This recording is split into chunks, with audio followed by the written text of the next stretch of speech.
இந்த நாளிலும் கூட நான் பேசும்படியாக கர்த்தர் எனக்கு கிருபையாய் கொடுத்த வார்த்தை என்னவென்றால், 2வது வார்த்தை லூக்கா 23ஆம் அதிகாரம் 43ஆம் வசனம்.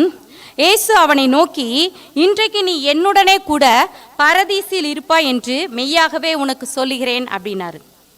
இல்லை, நம்ம எல்லாரும் கூட ஏங்குகிற ஒரு விஷயம் என்னன்னா, ஆண்டவர் என்ன பார்த்து நீ என் கூட எப்பயுமே இருப்ப அப்படின்னு சொல்லிட மாட்டாரா அப்படின்றது தான்.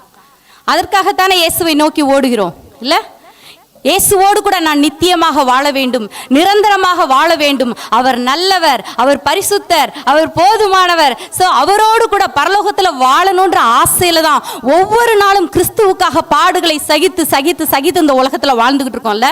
நாமும் கூட ஏங்குகிற ஒரு வார்த்தை என்னன்னா, இன்னைக்கு நீ ஏன் கூட பரலோகத்தில் பரதீசில் இருப்பாய் அப்படின்னு அந்த கல்வனை பார்த்து சொன்ன மாதிரி, மகளே மகனே நீ ஏன் கூடவே எப்பொழுதும் இருப்பேன்னு சொல்லி கர்த்தர் நம்மை பார்த்து சொல்ல வேண்டும் என்பதுதான்.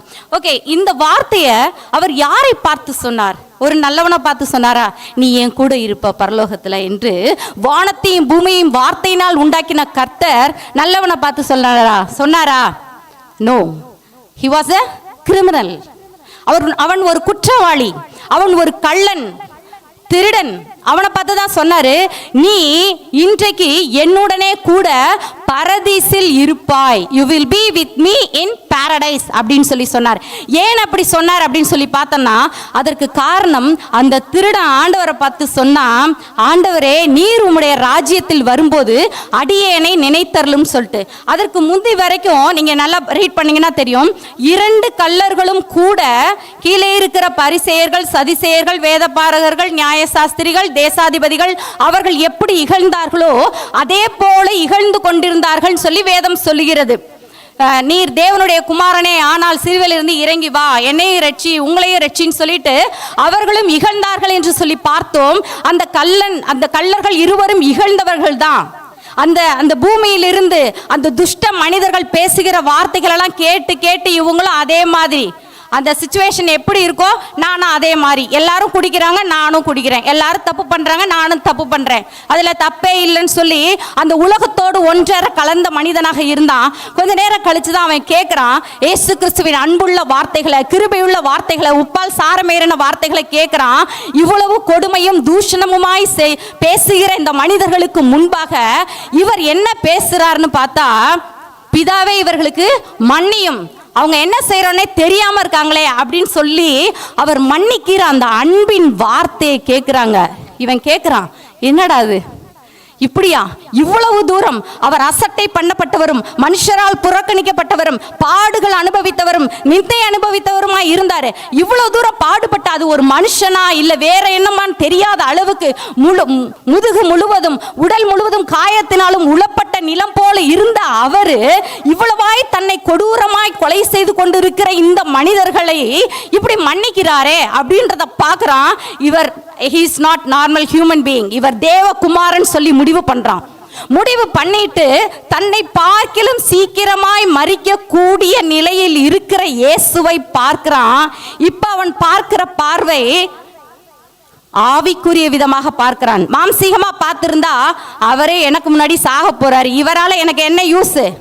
கண்டிப்பா யூஸ் இல்லை, இல்லைங்களா? அப்படிதான் பார்த்திருக்கணும். ஆனா அவன் ஆவிக்குரிய விதமாக பார்க்கிறான். அதுவரை இகழ்ந்து கொண்டிருந்தவன் இவர் தேவகுமாரன் என்று சொல்லி அவன் விசுவாசிக்கிறான். அவன் ஒரு குற்றவாளி தான். இந்த இதுல நம்ம பார்த்தோம்னா, நம்ம இப்ப ரீட் பண்ண லேவியராகமத்துல பார்த்தோம்னா, லேவியராகமம் 6ஆம் அதிகாரத்தில் 19ஆம் வசனம், இது குற்ற நிவாரண பலி, அவன் கர்த்தருக்கு விரோதமாய் குற்றம் செய்தான் என்பது நிச்சயம். செஞ்சாங்க, குற்றம் செய்யதான் செஞ்சான். ஆனா இப்ப எப்படி பார்க்கறான்? ஆண்டவரே, அவரை இயேசுவை ஆண்டவராக அவன் ஏற்றுக்கொண்டான். அடுத்து தன்னை அடியவனாக சொல்றான், அடியேனை நினைத்தருளும் அப்படிங்கிறான். இன்னொன்னு, அந்த இடப்பக்கத்து கள்ளன் இயேசுவை தூஷிக்கும் போது சொல்றான், நாமோ நியாயப்படி தண்டிக்கப்படுகிறோம், இவரோ தகாததொன்றையும் நடப்பிக்கவில்லையே. அப்போ நான் கரெக்டாக தான் தண்டிக்கப்படுகிறேன்னு சொல்லி தன்னை நான் ஒரு பாவி என்பதை அவன் ஒத்துக்கொள்கிறான். இவரை ஆண்டவராக இயேசுவை, பழுதற்ற பலியாகிய இயேசுவை அவன் ஏற்றுக்கொள்கிறான். என்ன நினைச்சுக்கோங்கன்னு சொல்றான். நீங்க நல்லா யோசித்து பாருங்க, 3 are going to die in the same position இல்லைங்களா? சிலுவையில் அரைஞ்சிட்டாங்க. இனிமே அவங்க வந்து உலகத்துல வந்து வாழ்வதற்கு வாய்ப்பு கிடையாது. அப்போ என்ன நினைச்சுக்கோங்க அப்படின்னா என்ன அர்த்தம்?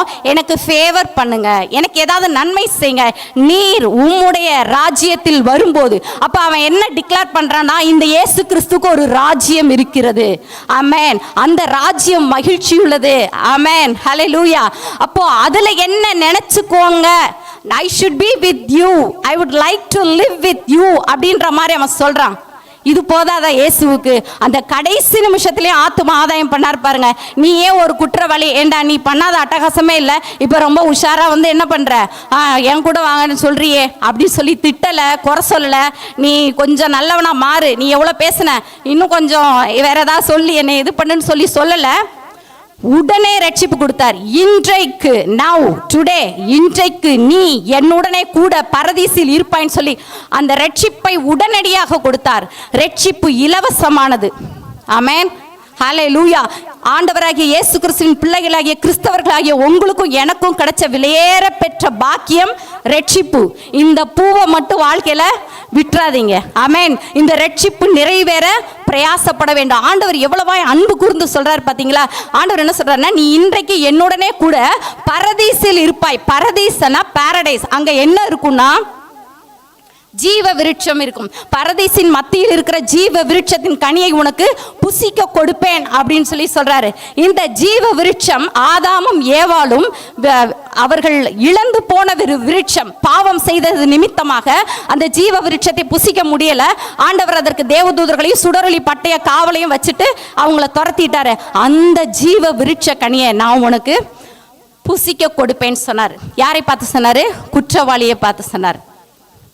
அங்கே எரியுது பார் அக்கினி கந்தக கடலே, அங்கே துடிக்குது பார் பாவம் செய்த உடலே, அங்கே எரியுது பார் அக்கினி கந்தக கடலே, அங்கே துடிக்குது பார் பாவம் செய்த உடலே அப்படின்னு அக்கினி கந்தக கடலுக்கு போக வேண்டியவன் அவன். ஆனா கடைசி செகண்ட்ல எவ்வளவு கிளவரா வந்தான் பாருங்க. இப்போ எங்க போலாம்? பரதீசுல. என்ன சுகம் ஆகா என்ன சுகம், என்றின் சமூகம் பேரானந்தம், பரமானந்த மோட்ச சுகானந்தம், அதை பெற்று அனுபவித்தால் என்ன சுகம், ஜீவநதியில் குளித்து களிக்கலாம், ஜீவநதியில் குளித்து களிக்கலாம், ஜீவ விருட்சத்தின் கனியை புசிக்கலாம், ஜீவ விருட்சத்தின் கனியை புசி. எவ்வளோ சூப்பர் பாருங்க. அக்கினி கந்தக கடலுக்குள்ள போக வேண்டியவன் இப்ப எங்க இருக்கிறான்? ஜீவ விருட்ச கனியை புசித்து கொண்டிருக்கிறான். நாம ஒருவேளை நினைக்கலாம், இவன் வாழ்க்கை சூப்பர்டா, வாழ்ற வரைக்கும் எல்லா அட்டகாசமும் பண்ணிட்டான், நல்ல வாழ்க்கையை என்ஜாய் பண்ணிட்டான், இப்போ கடைசி என்ன பண்ணிட்டான்? ஆண்டவர்கிட்டையும் போய் சேர்த்துட்டான், இவனை மாதிரி இருக்கணும் வாழ்க்கை. தோணுதா? அப்படி யாருக்காவது தோணுதா? தோணக்கூடாது. பேயோட வாழ்றது கஷ்டமா, கடவுளோட வாழ்றது கஷ்டமா? யாரோட வாழ்றது கஷ்டம்? பேயோட வாழ்றதுதான் கஷ்டம் இல்ல? அவன் இதுவரைக்கும் குற்றம் செய்து பாவம் செய்து அவனை அக்கிரமம் செய்ய வைத்த அந்த பிசாசின் பிடியில் இருந்தாங்க. அதுதான் கஷ்டமான வாழ்க்கை. கிறிஸ்துவோடு வாழ்வது, கடவுளோடு வாழ்வது எளிதான வாழ்க்கை. இப்ப அவன் வாழ்ந்து களைச்சு போயிட்டான். நம்ம நினைக்கிறோம் இன்னைக்கு மதுபானம் பண்ணா நல்லது, அப்படி இருந்தா நல்லது, இந்த உலக ஜனங்களை போலவே இப்படி பாவ வாழ்க்கையில போவோம். அதெல்லாம் ஒண்ணும் செய்யாது இல்ல. நாம் செய்த எல்லாவற்றுக்கும் தண்டனை உண்டு. ஆனால் குற்ற நிவாரண பலியாகிய இயேசு கிறிஸ்துவை நீங்களும் நானும் ஏற்றுக்கொண்டோமானால் அப்போதான் நமக்கு அதுல இருந்து விடுதலை. அப்போ இவன் களைத்து போனான் பாவத்துல, பிசாசின் பிடியிலிருந்து. இப்ப என்ன பண்றான்? ஆண்டவரே, நீர் உம்முடைய ராஜ்யத்தில் வரும்போது என்ன நினைச்சுக்கோங்க, என்னால முடியல. அப்பதான் ஆண்டவர் சொல்றாரு, இன்னைக்கு நீ என் கூட பரதீசில் இருப்பாய் என்று சொல்லி. ஆமென். ஆண்டவருடைய ஆசை என்ன தெரியுமா?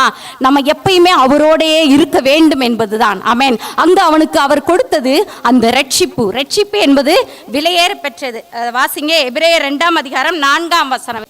அடையாளங்களினாலும் அற்புதங்களினாலும் பலவிதமான பலத்த செய்கைகளினாலும் தம்முடைய சித்தத்தின்படி பகிர்ந்து கொடுத்த பரிசுத்த ஆவியின் வரங்களினாலும் தேவன் தாமே சாட்சி கொடுத்ததுமாய் இருக்கிறார். இவ்வளவு பெரிதான ரட்சிப்பை குறித்து நாம் கவலையற்றிருப்போமானால் தண்டனைக்கு எப்படி தப்பித்துக் கொள்வோம்? ஆமென். இவ்வளவு பெரிதான ரட்சிப்பு சாதாரணமானது இல்லைங்க. நீங்களும் நானும் இந்த ஆலயத்துக்குள்ள வந்திருக்கோம்னா ஆண்டவருடைய ரத்தம் சிந்தப்பட்டிருக்குது. அவர் 2025 வருடங்களுக்கு முன்பாக கல்வாரி சிலுவையில உங்க பேரு, நம்ம முகம் எல்லாத்தையும் அவர் நினைச்சு பார்த்தார். அவர் தம்முடைய சந்ததியை கண்டு நீடித்த நாளா இருப்பார். வாசிங்க ஐசாயா சாப்டர் 53 verse 10 வாசிங்க. கர்த்தரோ அவரை நொறுக்க சித்தமாகி அவரை பாடுகளுக்கு உட்படுத்தினார். அவருடைய ஆத்மா தன்னை குற்ற நிவாரண பலியாக ஒப்பு கொடுக்கும் போது அவர் தமது சந்ததியை கண்டு நீடித்த நாளாயிருப்பார். பாத்தீங்களா, அவருடைய சந்ததியாகிய நம்மை கண்டுதான் அவர் நீடித்த நாளாயிருப்பார். அதாவது ஒரு தாய் ஒரு குழந்தையை பெற்றெடுக்கும் போது, அப்பா உலகத்துல வாழ்றது ரொம்ப கஷ்டம், அந்த குழந்தையை பெற்றெடுக்கிறதுக்கு செத்துடலான்னு நினைப்பாலாம். ஆனா அந்த குழந்தை பிறந்த பிறகு இல்ல இந்த குழந்தையை வளர்ப்பதற்கு நான் வாழணும்னு நினைப்பாலாம். அந்த மாதிரி தன்னுடைய சந்ததியை பார்க்கிறார், அவர் மகிழ்கிறார். ஆமென். அப்போ இன்றைக்கு நீங்களும் நானும் இந்த ஆலயத்துக்குள்ள இருக்கிறோம்னா ஆண்டவராகிய இயேசு கிறிஸ்துவினுடைய விலையேற பெற்ற இரத்தம். ஆமென். அப்போ நாம என்ன பண்ணணும்? இந்த ரட்சிப்புவை விற்றக்கூடாது. இந்த ரட்சிப்பில் நிலைத்திருக்க வேண்டும். முடிவு பரியந்தம் நிலைத்திருப்பவனே ரட்சிக்கப்படுவான். முடிவு பரியந்தம் ரட்சிப்பை நம்ம காத்து கொள்ள வேண்டும். அப்ப நம்ம என்ன செய்யணும்? முடிவு வரைக்கும் நம்ம ரட்சிப்புல நிலைத்திருக்கணும்னா என்ன செய்யணும்? அன்னைக்கு அந்த குற்றவாளி கொடுத்து வச்சவன் ரட்சிக்கப்பட்ட அன்னைக்கே இறந்துட்டான், பரலோகத்துக்கு போயிட்டான். நாம இன்று வாழ வேண்டும். இன்னும் நமக்கு ஒரு லைஃப் இருக்கு இல்ல? நம்ம எப்படி வாழ்வது? கொடியாகிய கிறிஸ்துவில் நிலைத்திரு. ஆமென். ஹல்லேலூயா. யோவான் 15ஆம் அதிகாரத்துல நம்ம பார்த்தோம்னா அதுல இருக்கு, அவர் தான் யாரு? திராட்சை செடி, நாம் யார்? கொடிகள் என்று சொல்லி வேதம் சொல்லுகிறது. சோ ஆண்டவராகிய இயேசு கிறிஸ்துவில நாம நிலைத்திருக்கும்படியாக அழைக்கப்படுகிறோம். ஆமென். நிலைத்திருக்க நம்ம என்ன செய்யணும்? வேதத்தை படிக்க வேண்டும். படிச்சுட்டு அப்படியே மூடி வச்சுட்டு அதை மறந்துட்டு என்ன படித்தோம், எந்த சாப்டர் படிச்சிடும், அதில் என்ன கான்செப்ட் வந்துச்சு, எது கேட்டாலும் தெரியாதவர்களாக இருக்கக்கூடாது. சாயங்காலம் வரைக்கும் இரவு வரைக்கும் அதை நினைத்து நினைத்து இந்த வார்த்தை ஆண்டவர் என்னோடு பேசினாரேன்னு சொல்லி அந்த வார்த்தையை செயல்படுத்துகிறவர்களாக நம்ம லைஃப்ல வந்து அப்ளை பண்ணணும், அதை ஒர்க் அவுட் பண்ணணும். அப்படி செயல்படுத்துகிறவர்களாக இருக்கும்போது மாத்திரம்தான் நம்ம கிறிஸ்துவில் நிலைத்திருக்க முடியும். நாம கிறிஸ்துவில் நிலைத்திருக்கும் போது கர்த்தர் நமக்கு என்ன தருவாரு? ஜீவ விருட்சத்தின் கனியை தருவார். சோ நாம யாரு கூட வாழலாம்? அந்த வானாதி வானங்கள் கொள்ளாதவரே, வார்த்தையால் வர்ணிக்க கூடாதவரே, ஓயாமலும் புகழ் நான் பாடுவேன், இன்றுமே என்றுமே என்றென்றுமே. மகிழ்ச்சியோடு பரலோகத்தில் பரதீசில் அவரோடு வாழ்வோம். கர்த்தர் நம்மை ஆசீர்வதிப்பாராக. ஆமென்.